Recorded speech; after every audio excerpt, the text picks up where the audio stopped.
Wel, i lawr y ffordd o draws fynydd yma, mae Coed y Brenin a phentre'r Ganllwyd a'r afon Mowddach yn llifo i lawr am bentre Llanelltyd. A rhwng Ganllwyd a Llanelltyd, ar fin yr afon Mowddach, mae 'na dŷ a'i enw fo ydy Dôl y Clochydd. Ac ers talwm ymhell bell yn ôl yn niwloedd amser, mi roedd 'na ddynes meddan nhw yn byw yn ôl y clochydd, a'i henw hi oedd Siwsi. Rwan, dynes hysbys oedd Siwsi. Hynny ydi, dynes oedd yn gwybod llawer iawn o bethau. Llawer o wybodaeth gen i. Ac ers talwm ym mhob ardal mi fydda 'na ddynes hysbys neu ddyn hysbys. Ac at y bobl yma, y bydde pobl yr ardal i gyd yn mynd mwyn cael atebion i'w problemau.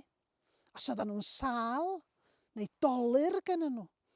Y bobl yma fydda'n gwybod pa eli neu pa ffisig iddyn nhw gymryd. A mi fydda'n nhw'n gwybod pa blanhigion oedd yn wneud y ffisig a'r eli hynna. Oedden nhw'n bobl oedd yn gallu ateb problemau pobl. Mi fydda rei pobl falle wedi galw Siwsi yn wrach. Wel, yn ôl y clochydd mi oedd gen Siwsi ffrind. Cath. Cath fawr y flewog. Llew o gath. Bob lliw a bob llun. Cath frech. Pob patrwm arni. A lle bynnag yr ai Siwsi, mi fydda'r gath yn ei dilyn. Un diwrnod, mi roedd Siwsi wedi mynd i'r goedwig i hel coed tân.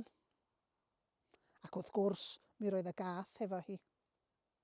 A dyma nhw'n clywed sŵn corn hela arglwydd y nana. Ac yn sydyn, dyma haid o'r cŵn yn mynd heibio yn dilyn ewig carw ifanc. Ond dyma'r cŵn yn gadael i'r ewig fynd ac yn snwyro y gath. A dyma nhw'n dechrau erlid y gath, dechrau rhedeg ar ôl y gath. A dyma nhw'n dalu a'i llarpio a'i lladd hi. Wel, roedd Siwsi wedi gwylltio. A dyna lle roedd hi'n bytheirio a melltithio arglwydd y nana a'i helgwn.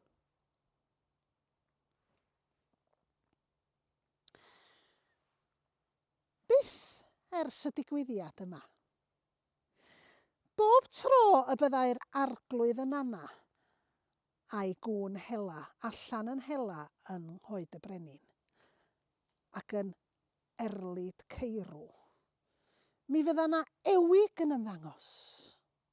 Carw ifanc cardd ac yn arwain y cŵn ar hyd yr un llwybr cyfarwydd nes byddan nhw'n cyrraedd at y ceunant uchel.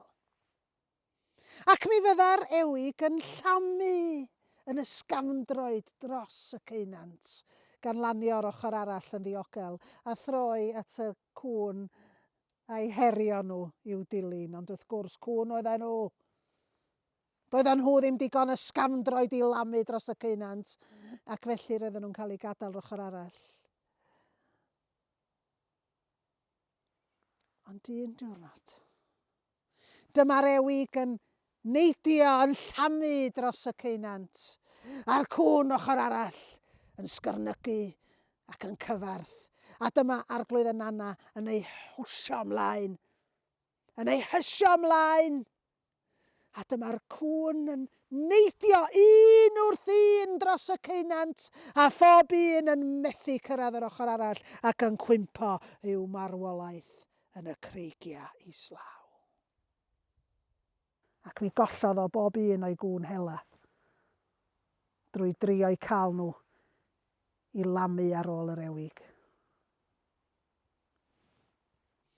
Mae'r rhai yn honni mae Siwsi oedd yr ewig, achos bod ganddi hi y pwera i draws ffurfio ei hun yn garw. Be ydych chi'n meddwl, sgwni? Mi allwch chi fynd yno Achos maen nhw wedi adeiladu pont yno. Pont Llam yr Ewig.